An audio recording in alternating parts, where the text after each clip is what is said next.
In the 19th century, the British and the Russian Empire made Afghanistan a buffer zone. Part of the border became the Amu Darya River, which separates today Uzbekistan from Afghanistan.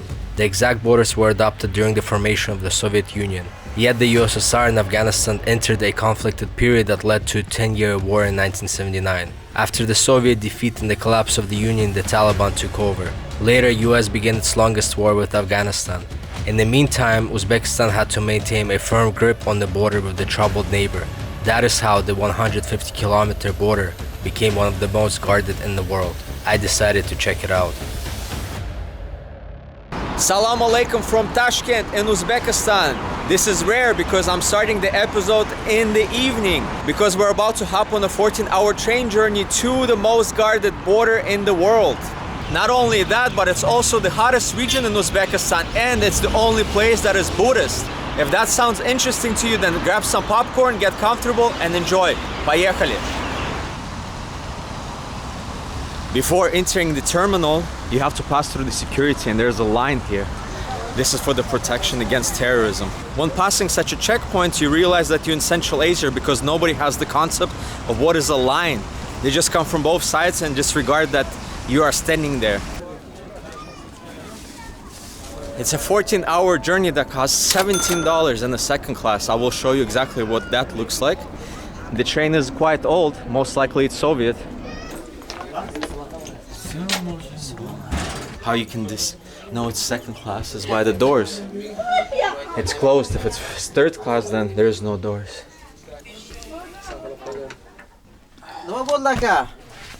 Там живете, да, Термезе? Я? Да. Я похож, что там живу? Да нет. Нет, у нас там тоже русские много, а чё? Много русских? Да. В Термезе? Да. Нифига себе. Не знаю. Не знаю. Вот есть, да? Не, я еду как путешественник, как журналист. I've settled in. We just got the bed sheets from the conductor. It's quite a comfortable train. It's Soviet definitely because everything is really old. I met two brothers from Termez. We're headed the same way, so we're gonna have some chat. It's not going to be too boring. My friend Chokhru here has shown me a diploma that he received in Tashkent. He got a degree from a college, and here it even says in English that he's the master of specialization of wagon speed control. That's really impressive, man. Very cool. Молодец. Спасибо. Спасибо.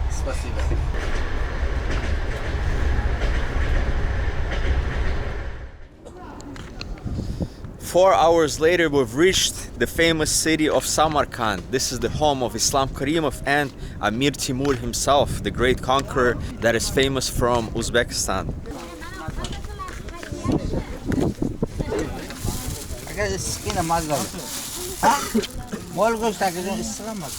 Это хлеб?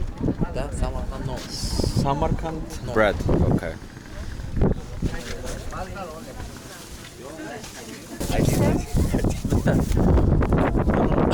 Oh, it's really hot, man. Wow. I think we're gonna have this enough until the end of the road.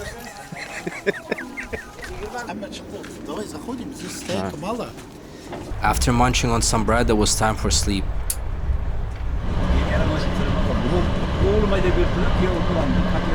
Good morning, it's 8 a.m. We have 1 more hour to go until our destination. The ride wasn't too comfortable at night because in Samarkand the train split and then continued on the old tracks, and it was a bumpy road and very shaky. Also, traveling with the provincial population isn't so comfortable. They woke up at 6, began to talk, began to watch movies and making a lot of noise. That's the downside of Uzbekistan because the social etiquette is a little bit different, which you have to get used to.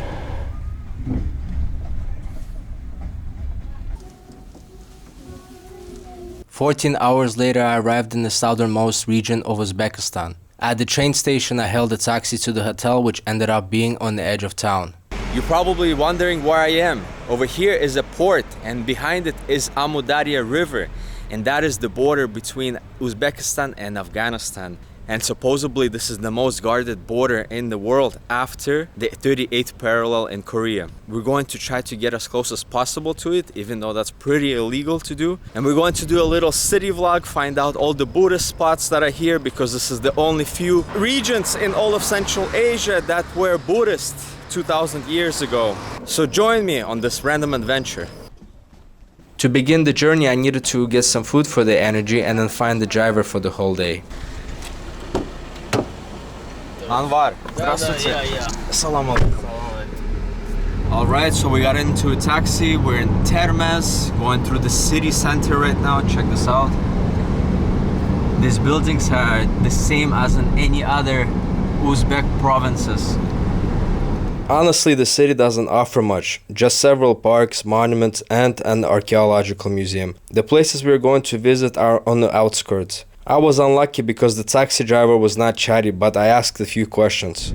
Так, а тут много русских язычных людей? Ну, половина знает, половина нет. А школы русские есть? Или только на... Да, есть. Есть русские? На той стороне Афганистан, да?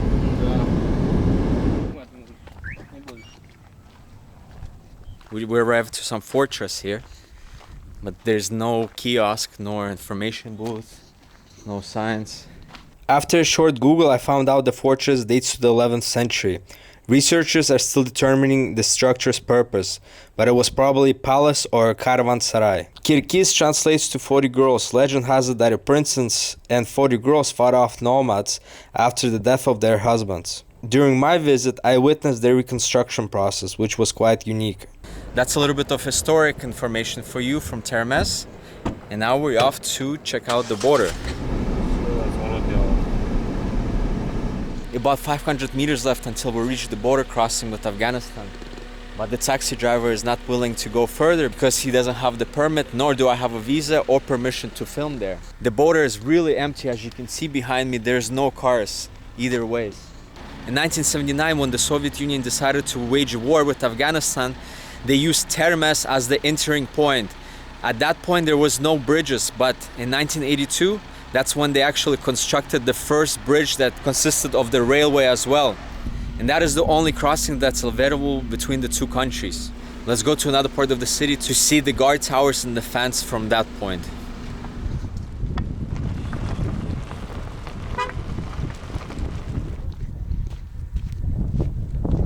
So as we headed back into the city, we stopped by to check out the dunes of the desert.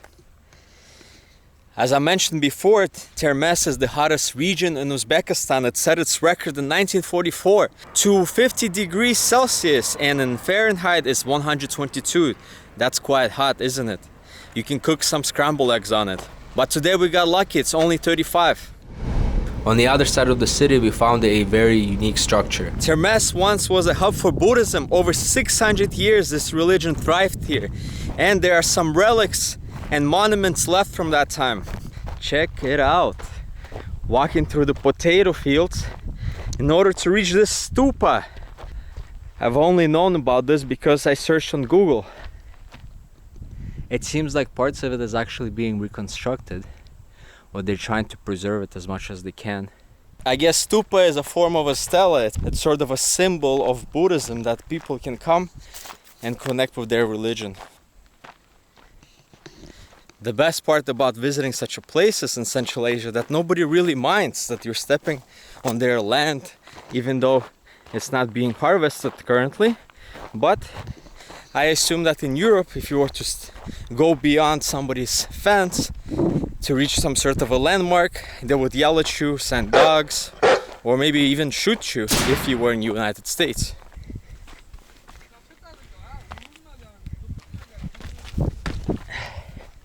We continued to another Buddhist site that is right on the border. This was our only option to get closer. We've actually figured out a loophole how to get close to the border. There's an archaeological excavations here that are open to the public. And about 100 meters in front of us, you can see the fence. Because in the 19th century, during the Russian Empire and the British Company in India, they decided to make Afghanistan as the buffer zone between the two empires.